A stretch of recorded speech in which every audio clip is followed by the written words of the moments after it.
Good evening বন্ধুরা, good evening from আমার পাড়া। হ্যাঁ, আমি এখন রেল লাইনের সামনে আছি, যাচ্ছি জেনেক্স ভ্যালি দিয়ে। আমি এখন যাচ্ছি জেনেক্স ভ্যালিতে বলতে কি ভ্যালিতে বলে দিয়েছি, কি সব বলছি ভাই। অ্যাকচুয়ালি না, মাথা নষ্ট হয়ে গেছিল কিছুক্ষণ আগে মাথা নষ্ট কিভাবে হয়েছিল তোমরা সেটা আমার গাড়ি সার্ভিসিং এর ভিডিওতে দেখেছো। ভাই হঠাৎ করে গাড়ির ব্যাটারির প্রবলেম হয়ে যায়। হ্যাঁ, গাড়ির ব্যাটারির প্রবলেম হয়ে যায় নাকি ভাই, গাড়ির ব্যাটারি খারাপ হয়ে গেছে। তো সেরকমই কিছুটা হাওয়া ছিল, তো মুডটা অফ হয়ে গেছিল যে এখন হচ্ছে একটু কাজে যাওয়ার সময় গাড়ির ব্যাটারি খারাপ হয়ে গেল। তো ব্যাপারটা হচ্ছে ঠিক এরকম। আর আমি ভাবছিলাম যে দুখানা ট্রিপ করেই বাড়ি দিকে যাব, কারণ মিনিমাম 1,000 টাকা আমাকে লোককে দিতে হবে। তো 1,000 টাকা কামিয়ে নিয়ে বাড়ি যাবো ভাবছিলাম। তো ব্যাটারিটা মানে কি বলবো, গাড়িটা এক জায়গায় দাঁড়িয়ে দাঁড়িয়ে 22 কিলোমিটারের তেল পড়েছে এক জায়গায় দাঁড়িয়ে দাঁড়িয়ে। মানে গাড়িকে এক জায়গায় দাঁড় করে রেখেছিলাম, ব্যাটারিতে মানে কি বলবো জল টপ আপ করলাম, ব্যাটারিটা নেগেটিভ পয়েন্ট একটু প্রবলেম হচ্ছিল, সেটা ঠিক করলাম। করার পরে জল টপ আপ করার পরে এখন হচ্ছে গাড়ি নিয়ে যাচ্ছে একটা প্যাসেঞ্জারকে পিক আপ করতে। একটু পরে তোমাদের সাথে আমি কথা বলছি, কারণ আমি একটু টয়লেটে যাবো। আজকের ডেটে আমি আমার সেকেন্ড ট্রিপ পেয়ে গেছি। হ্যাঁ, আমি আমার সেকেন্ড ট্রিপ পেয়ে গেছি। আর সেকেন্ড ট্রিপও ভাই হিউজ অ্যামাউন্টের পেয়েছি। সেকেন্ড ট্রিপ পেয়েছি ভাই 300 টাকা ভাড়া, বুঝতে পারছো? 7 কিলোমিটার নিয়ে যাবো 300 টাকা ভাড়া। আর আগের ট্রিপটা ভাই 10 কিলোমিটারে নিয়েছিলাম 350 টাকায়। আর সেকেন্ড ট্রিপ ভাই 7 কিলোমিটার নিয়ে যাবো 300 টাকা। তো যথেষ্ট ভালো টাকা অ্যামাউন্ট পেয়েছি। আর যে দাদাকে আমি এক্ষুনি নিয়ে এলাম, ওই দাদাই বলছিল ভাই আমি রিটার্ন যাবো, কিন্তু আমার এখানে কতক্ষণ টাইম লাগবে বুঝতে পারছি না। আধ ঘন্টা লাগতে পারে, আধ ঘন্টা থেকে 1.5 ঘন্টা। তো অতটা সময় নষ্ট করা আমার জন্য মানে সম্ভব না। তো যার জন্য আমি পরিষ্কার বলে দিলাম যে আমি তো দাঁড়াতে পারবো না ততক্ষণ, যদি এই থাকি তাহলে আপনাকে নয় নিয়ে যাবো। তো বলতে উনি হচ্ছে ওনার ফোন নাম্বার দিয়ে গেল, আর আমার নাম্বারটা উনি নিয়ে গেল। যখন উনি এখান থেকে বেরোবে, যদি সম্ভব হয়, যদি আমি এই এরিয়াতে থাকি তাহলে আর কি আমার গাড়ি করে যাবে। তো আমি তো এই এরিয়া থেকে বেরিয়ে যাচ্ছি, সেটা উনি জানে না, আমি জানি। তো সার্ভিস দেওয়া সম্ভব না। তো যাই হোক, বেহালার দিকে যাচ্ছি আশেপাশে। তো ওখান থেকে ওখানে নামানোর পরে না, আমি হচ্ছে ওই ওখান থেকেই মানে কিছু একটা আর কি করতে হবে, মানে কি বলবো,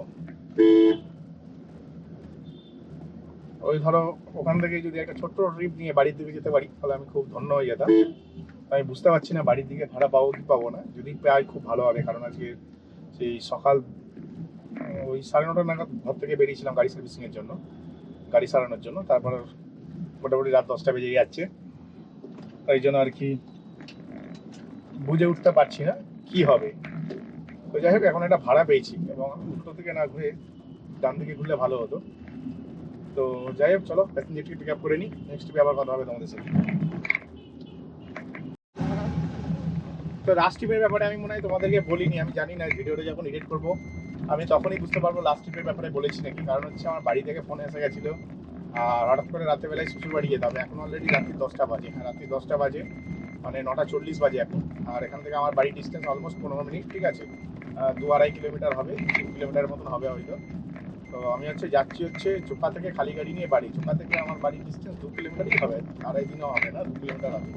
তো 2 কিলোমিটার খালি গাড়ি নিয়ে বাড়ি যাচ্ছি। আর লাস্ট ট্রিপের ব্যাপারে বলে দিই, লাস্ট ট্রিপে এনেছি অলমোস্ট কি বলবো 6 কিলোমিটার 230 টাকা। হ্যাঁ, 6 কিলোমিটার 230 টাকা এনেছি। হ্যান্ড ব্রেকের সাউন্ডটা বন্ধ হচ্ছে না কেন? হ্যান্ড ব্রেকের না সেন্সারে কিছু প্রবলেম হয়ে গেছে, নয়তো ব্রেক শুক হয়ে গেছে হ্যান্ড ব্রেকের। আর এবারে ধীরে ধীরে গাড়িটারও কাজ করাতে হবে। তো ব্যাপারটা হচ্ছে লাস্ট ট্রিপটা আমি এনেছি হচ্ছে বিদ্যাসাগর হসপিটাল থেকে আমাদের জোকাতে নিয়ে এলাম। মানে জোকাতে নিয়ে এলাম বলতে গেলে, জোকার ঠিক হচ্ছে যেখানে আগে স্টেট গ্যারেজ ছিল জোকার, ওই স্টেট গ্যারেজের সামনে নামালাম। তারপর হচ্ছে ওখান থেকে আমি এখন খালি গাড়ি নিয়ে বাড়ি যাচ্ছি। তো লাস্ট ট্রিপটা আমি হিউজ প্রফিটেবল করেছি। হ্যাঁ, লাস্ট ট্রিপটা আমি হিউজ প্রফিটেবল করেছি। তো টোটাল হচ্ছে 3খানা ট্রিপ করলাম, 3খানা ট্রিপ মিলিয়ে মোটামুটি 900 টাকার ব্যবসা করেছি। ভাবতে পারছো, সন্ধ্যে 7:30টায় বেরিয়ে 3টা ট্রিপ করে 900 টাকার ব্যবসা। এইটাকে বলে আলাদাই ব্যবসা, আলাদাই। আর এখান থেকে হচ্ছে এখন যাব বাড়ি। বাড়িতে গিয়ে স্নান করবো, খাওয়া দাওয়া করবো। সারাদিন স্নান করিনি, খাইনি। তো বাড়িতে গিয়ে এখন স্নান খাওয়া দাওয়া করবো।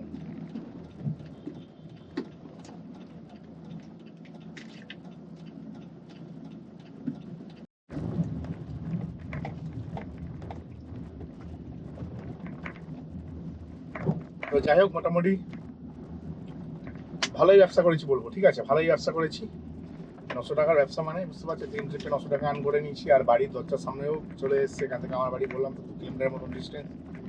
তো কত টাকার তেল পুরো 900 টাকার ব্যবসা করতে গিয়ে বলে দিচ্ছি কত টাকা তেল পড়েছে। কারণ ফার্স্ট ট্রিপটা ছিল 10 কিলোমিটারে, সেকেন্ড ট্রিপটা ছিল 7 কিলোমিটার, তো 8 কিলোমিটার ধরতে হবে কারণ খালি গাড়ি নিয়ে গেছি প্যাসেঞ্জারের কাছে।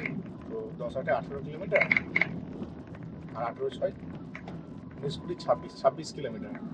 তো 200 টাকারও তেল পড়িনি, ঠিক আছে, 200 টাকারও তেল পড়িনি, 900 টাকা আর্নিং করেছি। তো যথেষ্ট ভালো টাকা আর্নিং করেছি। আর এখানে মেলা হচ্ছে বলে গান চলছে। তো যাই হোক, ওইদিকে গান চলছে, ওইদিকে হচ্ছে মেলা চলছে, অ্যাকচুয়ালি বড়দিনের মেলা চলছে, যার কারণে ওইদিকে গান চলছে। ব্যাংকের মাঠে একটা বড়দিনের মেলা হয়, এবারে ছোট করে হয়েছে দেখলাম, তো যার জন্য ঘন্টায় রেকর্ডিংটা বন্ধ করে দিয়েছিলাম। তো ইনকামটা তো ঠিকঠাক করেছি। আর বাড়িতে গিয়ে তোমাদের আমি আর কি মানে কি বলবো, গাড়ি সারিয়ে গাড়ি চালাচ্ছি, বুঝতে পারছো। তো বাড়িতে গিয়ে পুরো কনক্লুশনটা করবো, মানে গাড়িতে কি হয়েছিল, ঠিক আছে, কি করে আমি গাড়ি ঠিক করলাম, আর কিভাবে তোমরাও কম খরচায় টাটা জেস্টের ক্লাচ প্লেটকে 1 লাখ কিলোমিটারে নিয়ে যেতে পারবে। হ্যাঁ, যেটা টাটা জেস্টে যেটা পসিবল না, ঠিক আছে, সেটা আমি করে দেখিয়েছি আজকে, আর সাকসেসফুলও হয়েছে। হ্যাঁ, ঠিকই শুনছো, সাকসেসফুল হয়েছে। এবার চালালে পরে বুঝতে পারবো কিলোমিটারটা। যদিও আমার হচ্ছে গাড়ি ক্লাচের তারটা কাটা আছে, যার কারণে ক্লাচ করে যে তারটা, ওই তারে প্রবলেম আছে, গিয়ারের তারে প্রবলেম আছে, যার কারণে হচ্ছে আমার গিয়ারের তারটা পাল্টাতে হবে, যার জন্য একটু গিয়ারটা হালকা আটকাচ্ছে, একটু পাম্প করতে হচ্ছে মাঝে মাঝে। তো চলো, ভিডিওটা আজকে এখানেই শেষ করলাম, ইনকামের ভিডিও বা গাড়ি চালালাম সন্ধ্যের পর। তো কীরকম লাগলো ভিডিওটা অবশ্যই কমেন্ট সেকশনে জানিও। যারা যারা নতুন আছো চ্যানেলটিকে লাইক করে সাবস্ক্রাইব করে দেবে। আজকাল সব ফেস দেখতে পেলে না এই ভিডিওটাতে, কারণ রাতেবেলায় শুরু করেছি, রাতেবেলায় গাড়ির ভেতরে শ্যুট করা একদম বোকামি হবে, আর কিছু নয়। তো চলো, tata, bye bye, good night.